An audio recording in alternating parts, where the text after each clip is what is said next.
Nabali ba ang Hindi sa naman paa mo? po. Hindi mo, pero may sprain siguro. So sa makatuwid, hindi ka nakapasok ng 2 weeks po, ano? 2 weeks po. 2 weeks ka. Kinaya ko na lang po, ma'am, kasi may pamilya po ako, ma'am. Syempre. May bubuhayin, tas buntis Oo, pa yung pero asawa ko. Pang ilang anak na ninyo yan? Pangatlo na po, ma'am. Pangatlo. Ito naman ang pinagkakatakan ko. Bakit yung bus nasa lane ng ano? Yun po, ma'am. Ng bike lane. So maling-mali talaga yung bus doon. Opo. Okay. Noon bang kayo ay nagharap-harapan ay inamin naman niya? Inamin naman po niya, ma'am. Kaso, sinabi niya, di daw nila po naramdaman. Tapos sabi ng mga pasahero niya, may ano na daw po may nabangga daw po na nakabike. Oo. Tapos nagkataon po, sakay nila yung asawa ng bayaw ko po. O, tinan mo nga naman yan, ano, Opo. tadhana. Parang thank you lang po yung mangyari. Kung di nila sakay yung ano, wala po akong magiging so may testigo witness. ka talaga. Na, Opo. unang-una, mali siya. Opo. Dahil nandun siya sa bike lane. Opo. Diyos ko, buti na lang tumigil. Hindi po sila tumigil, ma'am. Ay, hindi siya tumigil. Tuloy-tuloy po yung takbo nila. Yun nga po. Buti nakita ng mga MMD po doon. Tapos hinabol na po sila eh. Hinabol na sila. Sabi niya, sir, huwag ka munang umalis dyan kasi may sugat po kayo. Kasi di ko po yung nakita kagad yung sugat Na ko. dumugo pala. Opo. Kasi yung inaalala ko po yung mga gamit ko kagad eh. Kasi na ano na po dyan sa baba. Mga anong oras ba ito nangyari? Mga 8:45 po ng umaga. Ng umaga. O, so Opo. umaga. Yeah, Galing na po ako ng duty nun, ma'am. Panggabi po kasi ako nun. Ang bus ay pag-aari ng Ismael Bus Lines. Opo. Okay? Ismael Bus Lines. Ang nagda-drive ay si Rogelio Cristobal Jr. Opo. Ang alam ko, may insurance ang mga ano kahit papano. Attorney Ralph, magandang hapon po sa inyo, sir. Yes, good afternoon po, attorney. Yes. Po.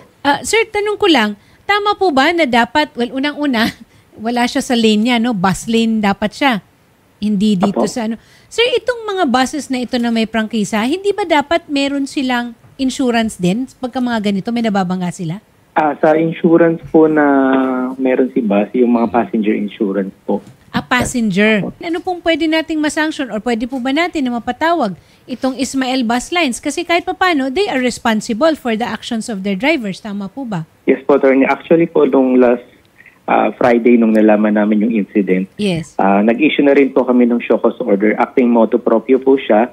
Okay. So, sinet na rin po namin yung hearing po niyan this coming October po. Okay. So, Okay. So, maganda yun, ano? Kasi ibig sabihin, at least mapagtutuunan talaga ng pansin. Sir, Attorney Ralph, kailangan ba na nandoon rin itong si Mindamar, yung complainant po natin? Hindi naman. ano naman po siya, ma'am, attorney, naka-Google Meet. Online hearing na lang po tayo para mapadali po sa mga complainant. So, kayang-kaya yun. Ano po ang kakailanganin ninyo galing kay Mindamar doon po sa complainant natin? Sufficient na po ba yung kanyang reklamo? Ang nakita lang po kasi namin, attorney, yung police report na kung meron po siyang statement or affidavit po na pwedeng i-attach sa complaint po niya, mas maganda po to support po yung traffic report po from our police po. Okay. Including po rin siguro yung kanyang hipag, ano? Kasi nagkataon lang naman talaga na sakay. Kita mo nga naman talagang tadhana. Hindi naman sinasadya. Sir Dexter, magandang hapon po. Sir, sa pagkakaalam po namin ay meron naman pong police report ito, no? Itong pangyayaring ito. Tama po ba kami, sir? Yes, ma'am. Opo, sa katunayan po, parehas pong may salaysay ang bawat isa. Oo. Si Mindamar po na nakabisikleta that time na dumaan sa bike lane at ito pong ating driver na si Mr. Rogelio Cristobal. Meron po silang kanya-kanyang salaysay. At sila po ay nagawan po right away ng police report. Sir, pagka ganito na meron namang police report at ang pagkakaalam po namin, meron din sana silang kasunduan para hindi na magsampa ng kaso yung biktima. Pero kung hindi po natutugunan o hindi natugunan yung kasunduan, baliwala, no? Opo. Yes, ma'am. Opo. Sa katunayan po, ako po ay nagulat din dahil sa pagkakaalam ko po, lahat po ng kaso na dumadaan sa aming pimpinan ay nagkakaroon po ng kasunduan pagka hindi po sila pagka po nag-issue kami ng police report, pagka po mayroon silang napagkasunduan, isinusulat po yan. Kaya po sa aking pagkakaalam talaga pong may kasunduan sila. Hindi ko lang po alam bakit po hindi tumupad itong bus driver. Oo. Maraming salamat sa MMDA kasi talaga namang nadala ka rin sa... Nagpapasalamat po ako sa kanila kasi rumisponde po sila sa akin kaagad. Hindi ka nila pinabayaan. Nung ano bang kasunduan ninyo?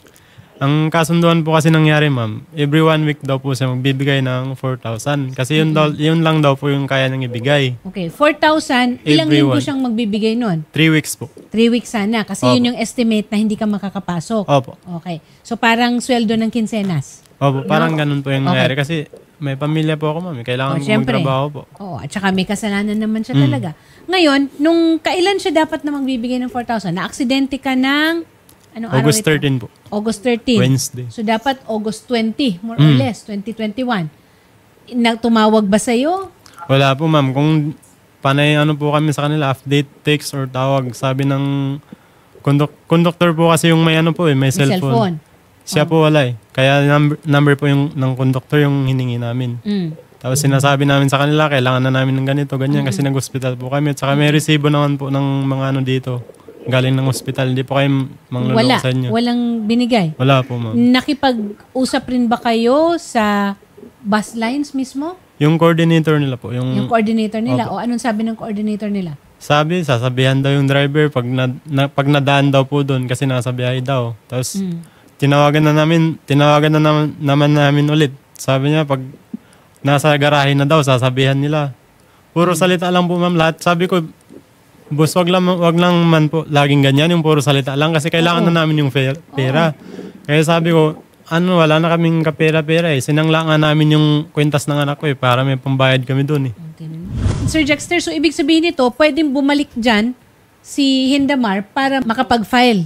Yes, ma'am. Kung hindi po talaga tumupad ang isang partido sa kanilang kasunduan, kahit po sino sa kanilang dalawa, maaari pong bumalik sa aming opisina upang magsampa tayo ng reklamo. Pero yun lang po ang pinagtataka ko din dahil bakit po hindi pumunta dito si Hindamar sa aming opisina para po nakapagsampa kami ng reklamo sa bus driver ng si Rogelio Cristobal. Sige. Hayaan niyo po, sasamahan po ng Wanted sa radyo. Kasi kompleto naman po ang pati yung medical, kung gaano siya katagal, gano'n. Oo.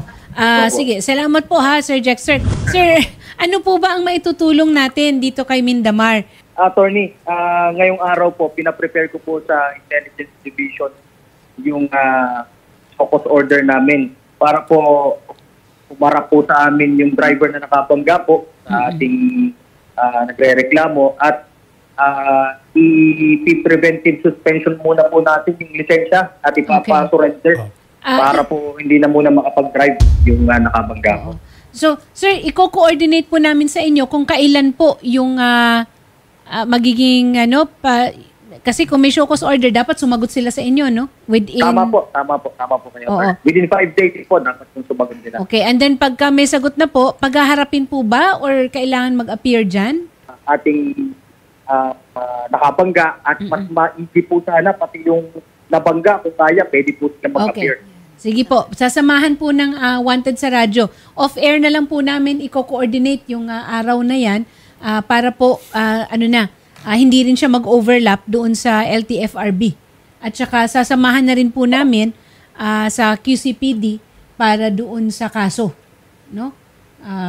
Dahil hindi naman nga natugunan yung Magandang hapon sa iyo, Sir Renan. Ano ba ang pwede nating maitulong? Ano ba ang plano ninyo para naman matulungan at maibsan ang hirap na dinanas nitong ating biktima na nasagi ng driver ninyo? Una-una, umabot ba sa inyo? Umabot ba sa inyo itong insidente na ito?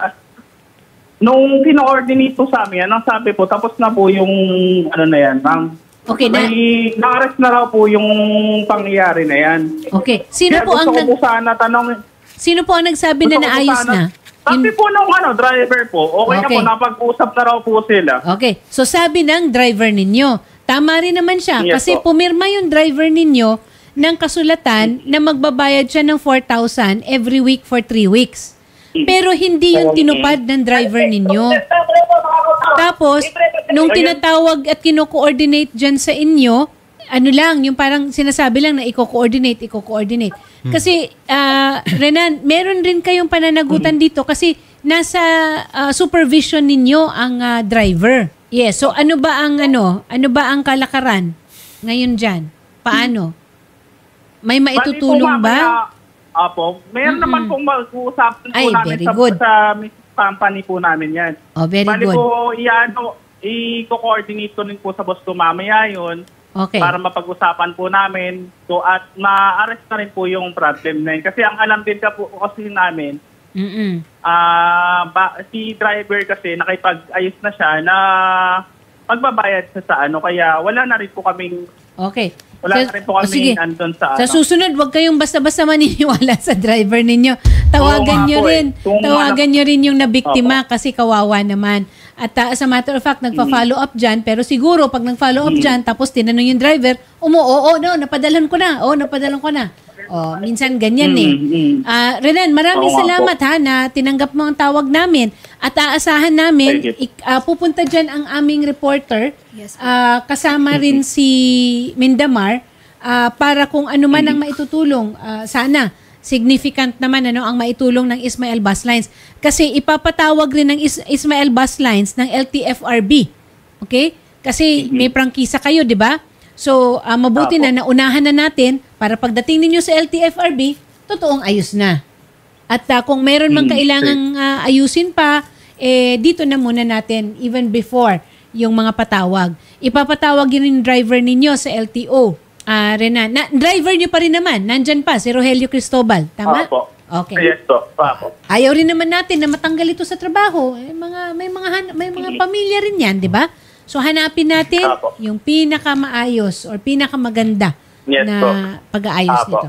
Okay? Sir, maraming salamat din po sa tiwalang binigay nyo kay Idol Rafi. Sige po. Yan.